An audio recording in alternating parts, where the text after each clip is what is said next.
We can do everything that is possible for a woman, but as long as we do not complete the puzzle, we will still be killed as women, we will still get abused as women, and we will continue empowering and they will continue killing us because there is a fight. I've been through shit. I've cleaned up myself, went back to the society, and carry myself back to that man who has not been taught anything of how to live with a woman. What happens? He'll beat me again and I'll be back to square one. What is that? The people who hurt me most, that made me share my story, were men, and those who helped me most have also been men. God has a sense of humor, which is so annoying sometimes. Because why would these people hurt me and again turn around to be the same people to come through?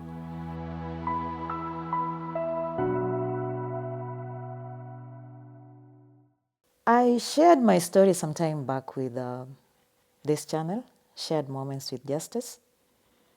And I'm very sure that some viewers already know me. But some, I'm an absolutely new face. Yeah, but even for those who viewed my story last year, February, I'm pretty sure you're seeing a new face, a new princess, a new Ejay, and a new Caren. And I really wish to say thank you so much for all of you who came through. You prayed, you helped me financially, you encouraged me. And the surprising part of it is the people who hurt me most, that made me share my story, were men, and those who helped me most have also been men.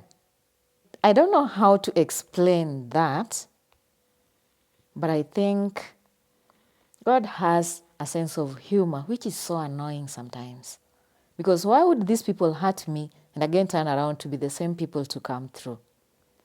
Ladies helped me too, a few, but the men were many.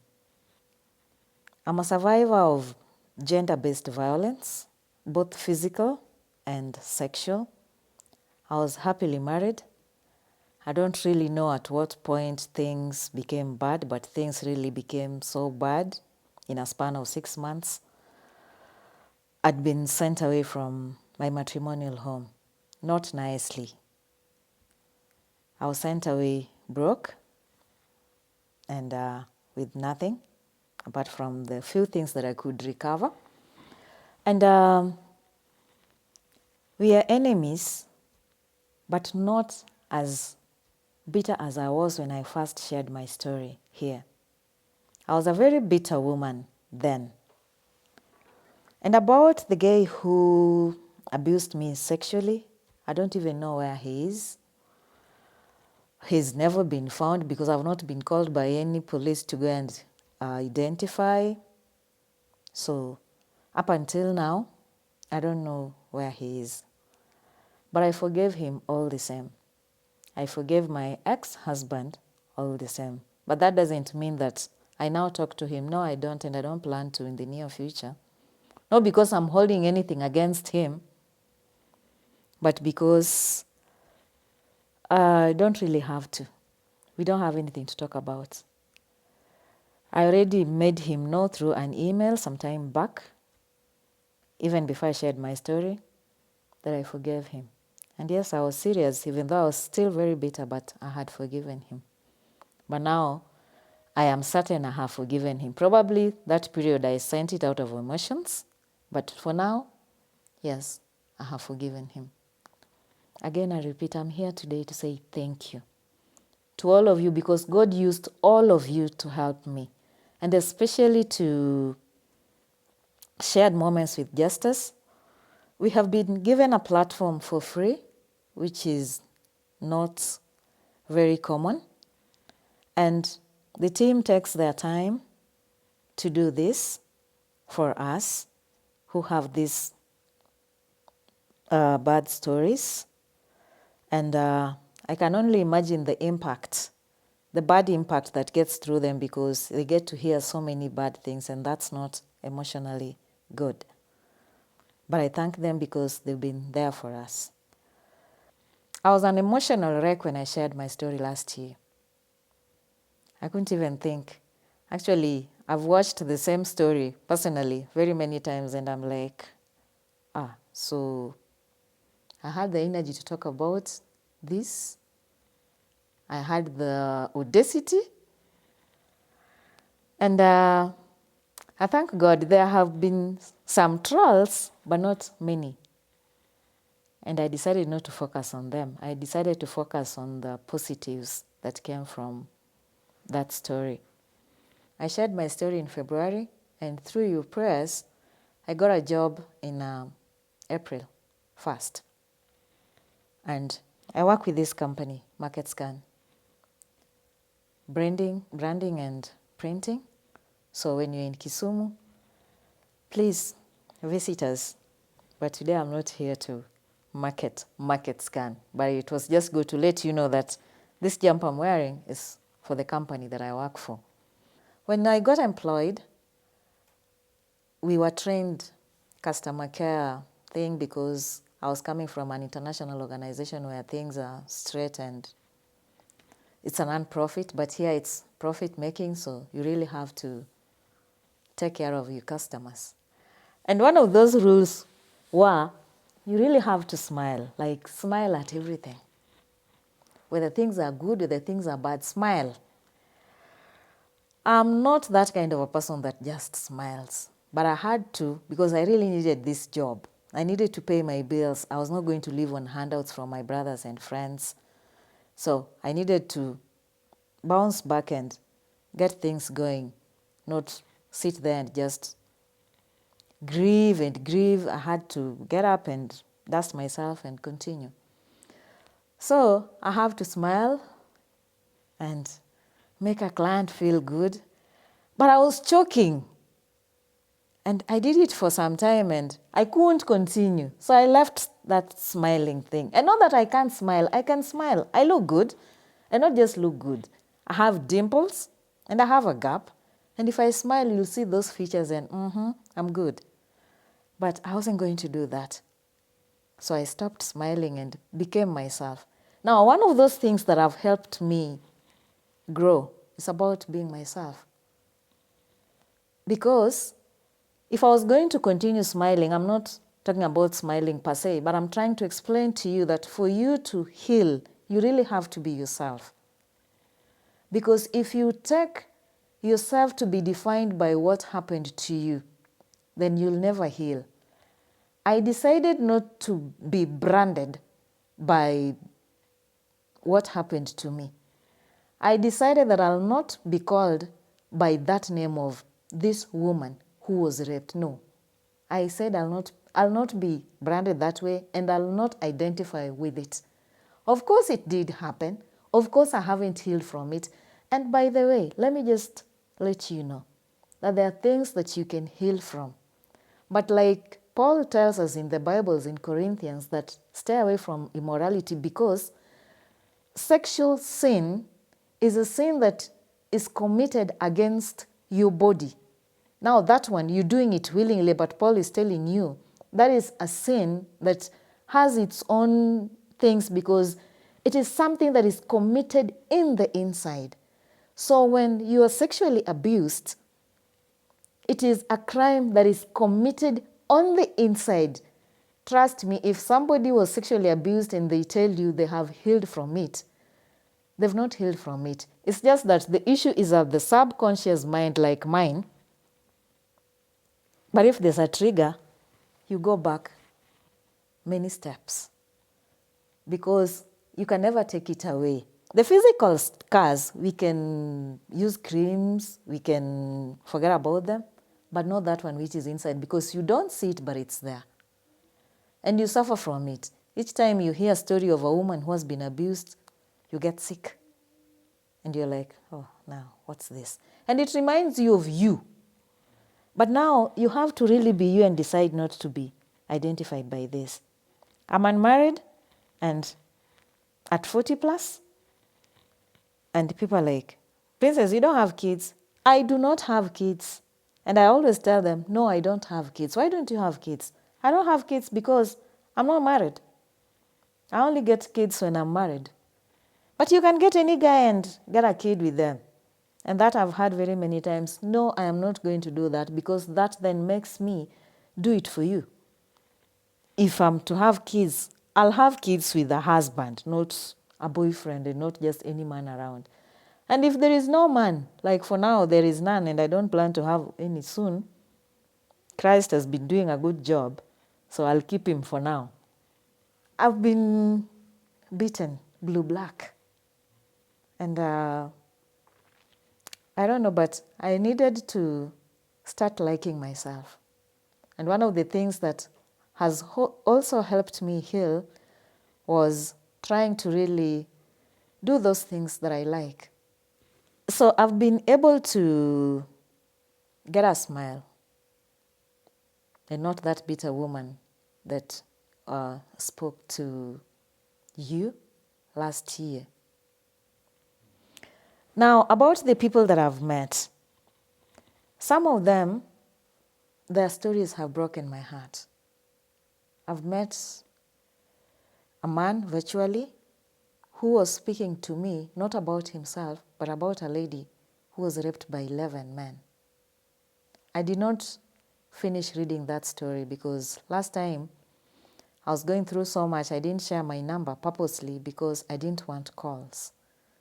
I only shared my email address and people mailed me, those who needed to speak to me as a person. I didn't finish reading that story, though I replied the guy. So you can imagine what it is like if I was only abused by one man and I felt that way and still feel it to date. What happens to a lady who's been abused by 11 men? I had a trigger and it lasted for almost a week. You who is grieving, whether it's depression, whether it's domestic issues, watch out for triggers. There are some that you cannot do anything about. Like for my case, women get abused on a daily basis. And it's not very easy to have that thick skin that you'll not get moved. You will get moved. You will get hurt. You will have that nightmares that particular day. So you have to get used to the fact that there are triggers.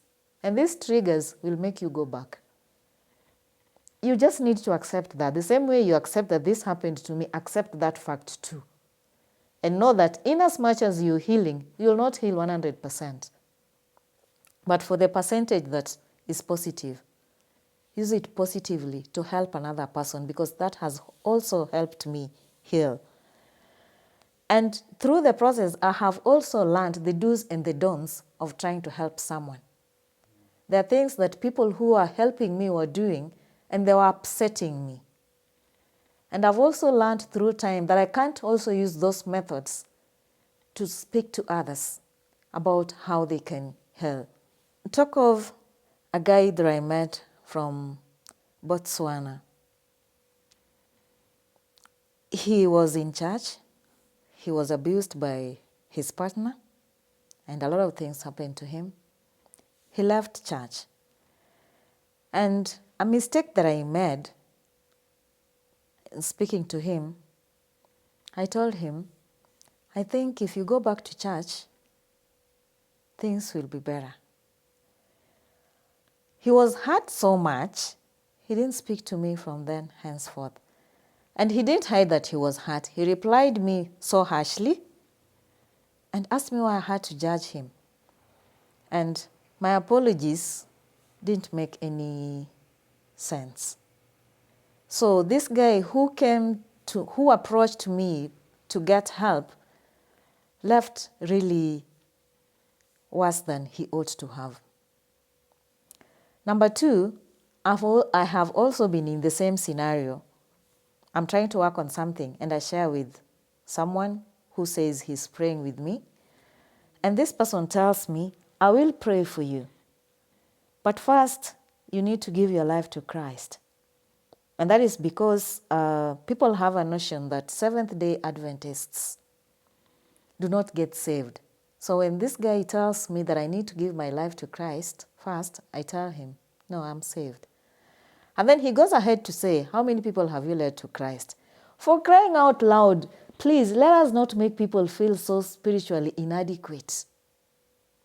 We all have our relationship with God, and how I relate with God and how person B relates with God is not the same.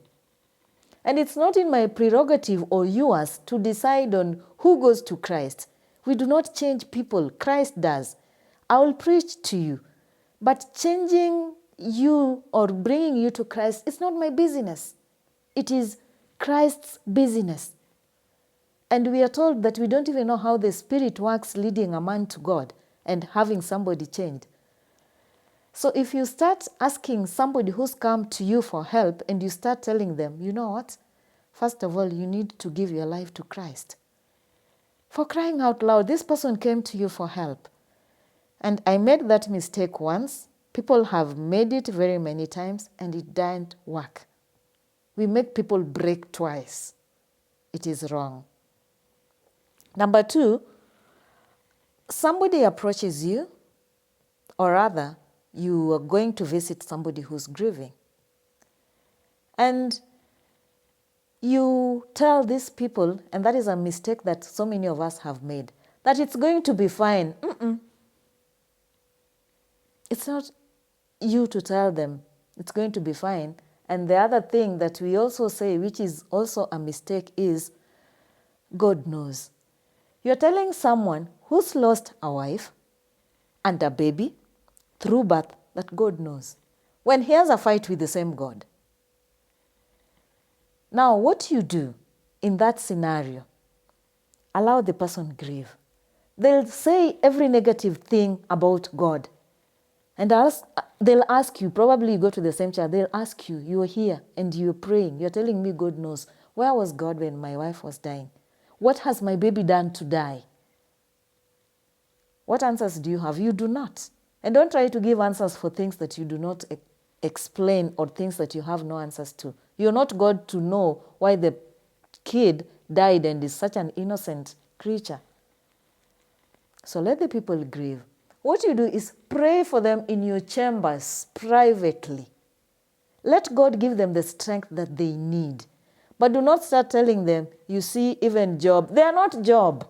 You see, even Christ. They are not Christ. Then they can't be. I've had those encounters and some of them break my heart. Because somebody comes and tells you, you know what, princess? The reason sometimes your things are stuck is because you have not forgiven your ex-husband. And I tell them, no. What I asked you to do is to help me pray. Yes, I have forgiven the person. Then, why not call them? I'm like, I say in my heart, why did I even approach you? So because those things hurt my feelings, they hurt the other person's. Because I've made that mistake and people made them with me, and I have learned through this healing journey that there are things that we take for granted and they hurt others and we break them further. And I've always told my friends, if you go to visit someone and you find them crying, let them cry. I shared in my story that when my sister-in-law came to the hospital, she allowed me to cry and only spoke when I was done crying. It does help to let them cry. It does help to let them vent. And because of this many experiences that I had, making someone break again, going through this, myself healing, trying to find what works for me. And by the way, I didn't tell you that the person who has a solution to your problem is you. Absolutely 100% it's you. You can see all the counselors you want. You can see all the pastors. You can see all the advisors. But the person with a solution is you. And because of these experiences, I decided to take a training so that I can be able to help someone now professionally. Or there are people who come to you, they need help, but they want to know your credentials. By the way, I'm a bachelor's business administration, if you want to give me a job. And I trained as a coach. So now, just as I can coach you when you're having issues with your life. And the difference between a coach, and why I decided to train as a coach, the difference between a coach and a counselor or a therapist is coaches, we do not give you solutions. We help you get your solutions, because that is what worked for me. So I had to train to know, how do I help somebody else find their own solutions? And out of that, I met another man through a friend who's also one of those guys who've been hurt so badly, went into a depression, and got out of it. Somehow, somewhere, lost part of his memory, but he's managing. He's not trained, but he's also been helping people like I have, because he's been there. That guy is my co-coach. And him and I make a team. Men who are not very comfortable speaking to me over their issues, you have my co-coach to speak to. And I know some people prefer to speak to the opposite sex. So you could be a woman who is going through hell and you need to speak to somebody. And you remember there's this lady who shared her story, I'm going through the same. But I don't wish to speak to her because she's a woman. Women, we don't like each other so much. I can speak to a guy. Yeah, you have my co-coach to speak to. I call him Ejay. And through this time that I grieved, it's not that like I was not helping. Some people approach you and they're in so much dire need of help that before you decide to tell them what to do, you have to take care of their physical needs. And that is the method that Christ used. Christ healed people of their illnesses, gave them food, and bade them to follow him. But many mistakes that we make, even as people who call themselves Christians, we go pray with others, we leave them hungry in a house with rent arrears, and we expect them to be okay and say God is good. No, it doesn't work that way. You come to grieve with me. I'm having a funeral. What have you done towards my bills that are pending? Take care of that first before you can tell me about how good God will help me. By the way, if you are healing and sometimes you really need to vent, especially to the men who do not talk, go somewhere. Talk to God. Vent. Say all the things that you want him to hear. Whatever problem that you may be going through, vent. Talk to God in whichever language, in whatever it is that you want to tell him that you can't tell a fellow human being. He'll hear. And trust me, he will do something about it. He's done to me many times. And when I started, I quoted Romans 8:28, that all things happen for good for them who love the Lord, who are called to his purpose. And I've tried really to think of all these things, including me being abused. And I tried to find something positive about this. And some people think that my personality is dominance. No, I don't dominate. I just have a strong personality. So sometimes I tend to think, God, what did you really want with this? Because one, my marriage was just okay. And in as much as I prayed through the hellfire that was going on, you still didn't stop it from breaking. So it did break. Then just before I healed from that, this other thing happened. Now I've been imagining, sitting down by myself and imagining, now Karen, this was the scenario in heaven. That God sat someday and said, now you see, I'm seeing a girl that is going through shit. And she has nobody. But we need someone to help her. And probably Angel Gabriel answers and says, but you can send an angel. And God says, no, I'm sending Karen. But then Christ asks, but Karen cannot help that girl because Karen has not been through that situation. And God says, we are going to make her go through that situation. And they're like, no, but she doesn't deserve it.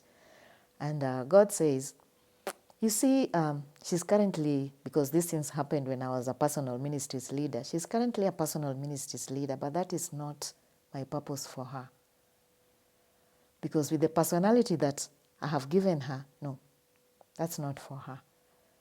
This one that I want to give her is the one for her. And they ask him, so how are you going to do it?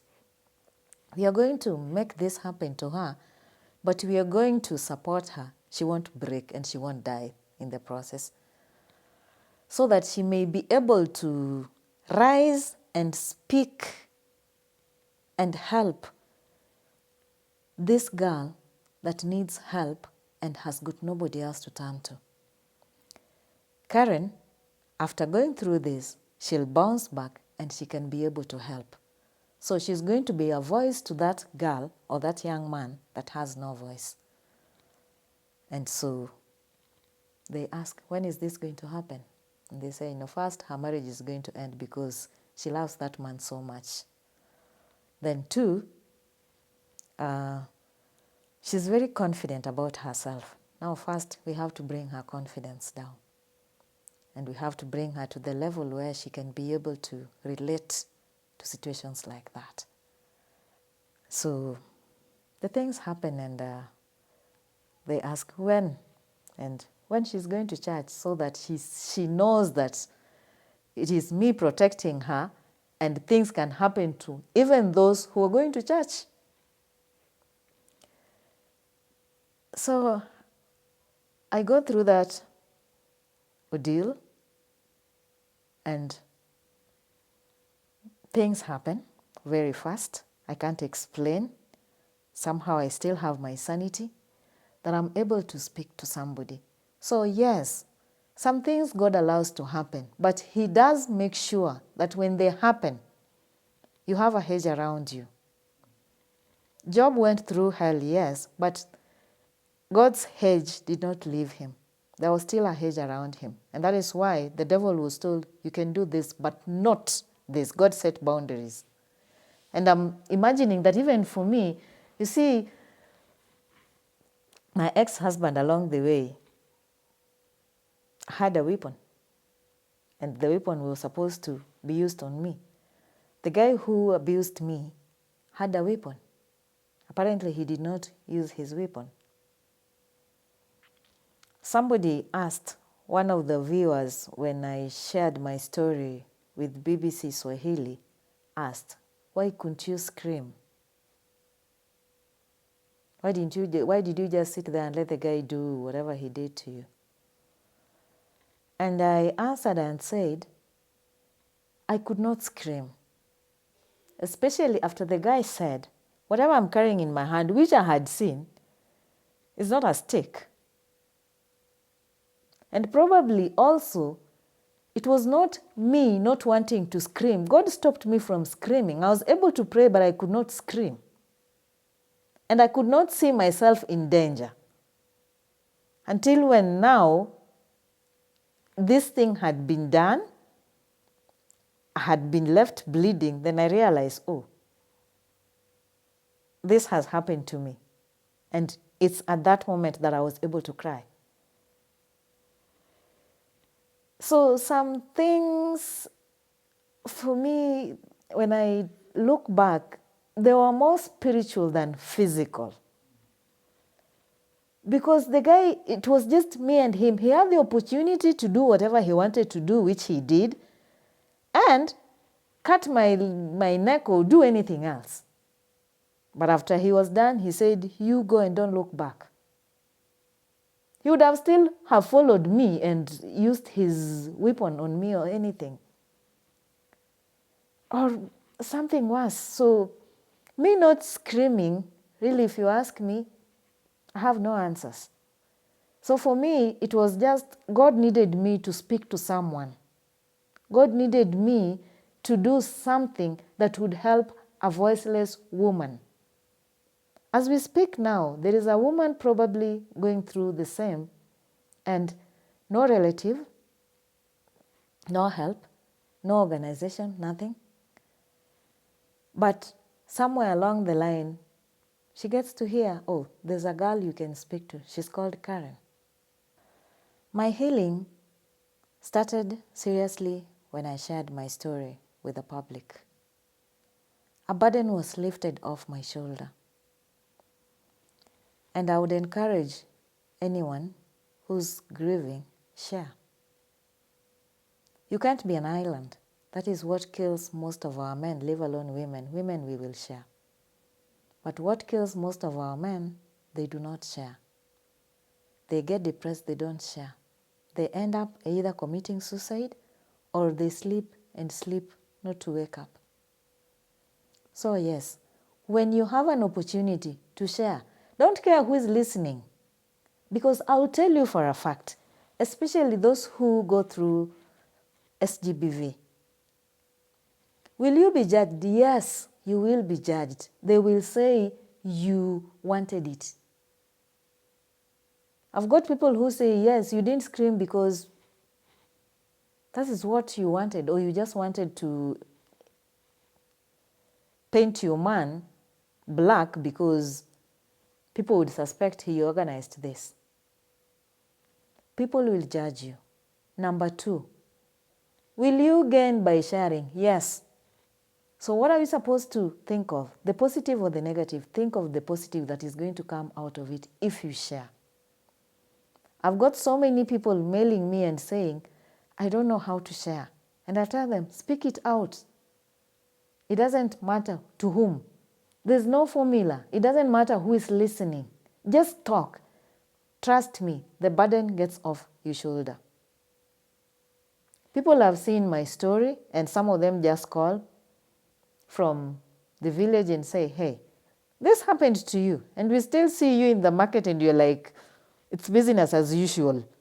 I'm like, yeah, life has to continue. I didn't die, but yes, it did happen. So sometimes you worry, how will people look at me? It doesn't matter who will look at you and how they will look at you, because at the end of the day, it is you. And that is why I said the only person who has a solution to your problem is you. You dress well, they will talk. You dress badly, they will talk. You gain weight, they will talk. You train, they will say you are suffering from HIV/AIDS. When you're fat, they say you are obese. When you dress nicely, they will say you're being proud. So be you. Share. Let that burden off your shoulder. And your healing starts from there. It did work for me, and I trust it can work for someone. And that is why I went a step further and registered on an organization. Through your support still, there's a lady in Canada who, after I shared my story, said, Karen, I want to help, but I'm sorry, I cannot help you as an individual. I want to know where I can channel this donation so that it can help another woman that is going through a situation like yours. So you help yourself and help someone else. And to register an organization, of course, I needed a team. So I went ahead and registered this organization. There are things that drive us, and there are things that we go through, not because God wants us to suffer. God wants you to do something that He's not going to send an angel to come and do. You, who is a human here, has to go through that situation so that you take this action. So through that initiative, I intend to support survivors of gender-based violence, sexual, emotional, domestic, because I've been there. If I had my own resources, I would have done it single-handedly. But now, because I don't have, I need you to help me do this. When I was going through hell myself, there are so many things that were going through my mind, and that happens when people grieve. I was thinking of, I have support from my brothers and friends, but I'm feeling this way. I'm trying to imagine what happens to a girl in Mathare or Kibera, because I was in Nairobi then, or Kibera, who's been abused like I am. So this thought really bothered me. And I spoke to some people who had worked in Mathare before, and they said, yes, Princess, we can take you to Mathare to speak to a few people that have gone through this, and you see for yourself and judge. Help is needed all over. We live in a sick society. It's not business as usual, as we may think. So we arrange. I'm taken to Mathare. So the first house that I went to is a single mom who is also having issues because she abuses drugs. Relatives, some of our relatives are not good. And part of the things that the CBO I registered that I plan to do is rehabilitate the boy. We have so much focused on women and have forgotten about the boy child. So we do not have men who know how to live with an empowered woman. And for me, we can do everything that is possible for a woman, but as long as we do not complete the puzzle, we will still be killed as women, we will still get abused as women, and we will continue empowering and they will continue killing us because there is a fight. The men are angry. And it's about competition now. When they are supposed to complement us, we are competing now. And you cannot compete with your partner. But that is because we do not let a man have help like we are letting the women get it. We went to Beijing and came back, and yes, a woman has to be empowered. I agree 100%. And sole purpose for my organization, yes, is to support the survivors, the women. But I have to rehabilitate the boy because I'm not, Justus, trust me, I'm not going to clean up a woman like now, Caren. I've been through shit. I've cleaned up myself, went back to the society, and carry myself back to that man who has not been taught anything of how to live with a woman. What happens? He'll beat me again, and I'll be back to square one. What is that? And that is the missing link. You'll agree with me, you won't agree with me. We must coexist, whether we like it or not. The boy child needs help. I started by saying that the people who have come through for me, many of them are men. And they're not asking for anything in return. Actually, some of them even said, Princess, forgive us. We know this was done to you. Just forgive us. My dad, he's still alive, supported women. And that is why I can confidently speak about my brothers because we were taught. And he didn't care if you were a man or a woman. Standards were the same. Treatment was the same. Everything was the same. So my brothers knew women or men, you treat people the same. And that is why it has been very easy for them to help me because where they come from,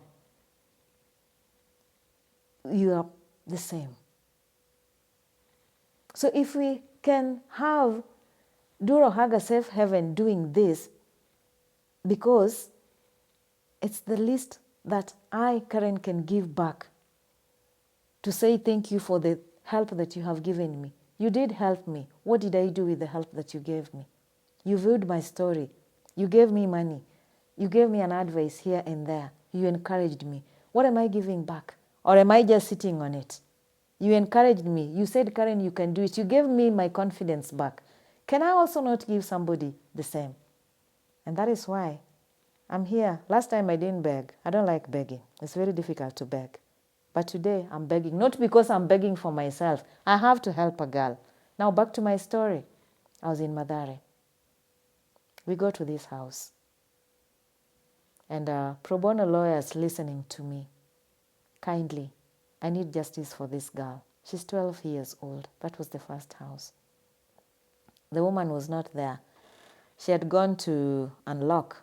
That is what the members of that place call it. So she comes back and she's told, you have guests. So we get to her house. She's basically living in a shanty, sort of. The situation is dire, extreme.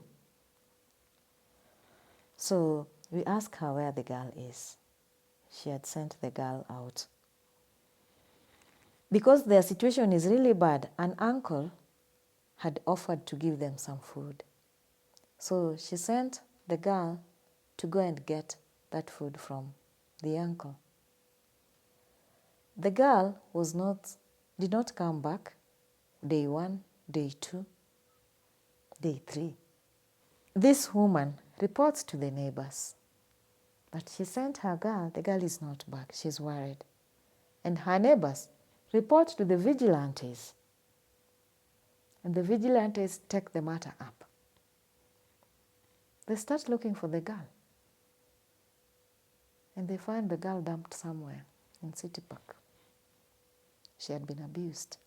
By who? The uncle. The uncle is arrested. And the case starts. It proceeds well for hearing. Suddenly, it stops. And as I told you, these guys are so organized. The vigilantes follow up with the police and with the court and everything at no fee. How organized can people be, even in slum areas? And we think we who are living in high-end areas are organized. No, we are not. Because we don't even know each other. We don't even say hi to each other. Even when somebody is being killed next door, you don't know because it's not your business. Yeah. Up there in the slums, it is their business. And they make it their business, sole business. So they follow up. And they find out that the guy had been released on bond. How, they don't know. And he's released and he goes missing. And they go to that police station and demand to know why the guy was released and how. Because this woman, remember I told you, she also abuses drugs, so she can't follow up. She just has her daughter, who she cannot even help. Because I looked at that girl and I was like, I couldn't shed tears in her presence. But when I went back home, I shed tears because I was like, now, this girl absolutely has no one. Who is even to support her? Who is even to talk to her? Now she has to grow up with this, really. Because her mom is a wreck. And you can see it, she can't even hold something. She's shaking. Now, because they make a lot of noise at the police station, the guy is rearrested. Then they go to courts, and the file is missing. And because the file is missing, and they start saying because there is no proper evidence, the guy is currently free. As at that time that I went there, the guy is free. The case is not going on because the file is missing. Kindly, if you're a lawyer listening to me, I want justice for this girl. Get in touch with me. I visited 5 houses. Because the stories were too sad, I didn't want to continue. 2 of them were guys who had been sodomized. And that's why I was telling you, we have forgotten about the boy child and only focused on the girl. And it's not always that we are hurt by strangers. We also hurt by people we love. One other woman who had stopped a relationship which was abusive was a mother of twins, and these twins, she was abused. You really need to appreciate ladies who are taking care of children that they don't know their fathers, because they got pregnancy out of a rape and they kept the pregnancy and are now taking care of children that they don't know their fathers. One such woman is in Mathare taking care of twins, who also has consistently sought justice in vain. Why? They don't have the capacity, they don't have the money. We need justice for this money, for this people.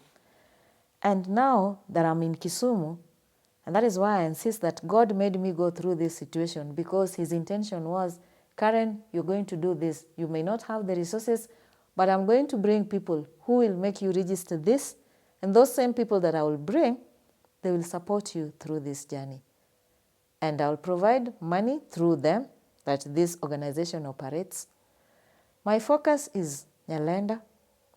It's also, part of it is a slum in Kisumu, because I went to Kisumu and I didn't kill my dream. Even though things were very hard for me, I didn't kill my dream. So finally it's registered. It does exist. And I need your 1 shilling. I need your $1. I need your €1. I need your €1 to support such like cases. So I'm not embarrassed to share my story, because it's all over the place. And it is sad. Tell me about it. What is it that Chris Brown does not know? That he had to beat up a woman. So, if somebody of such status can do that, what about a local person down here who has not got any training? How worse can they do? They'll kill. And it is very normal. So what DSH is going to do is try to speak to these youths that have not become men yet, so that when they finally get to be men, they know that I can protect my sister and protect my sisters who are not my biological sisters in the neighborhood. And my focus, high schools, our children are sexually active. Nobody's talking to them about it. Their parents are shy.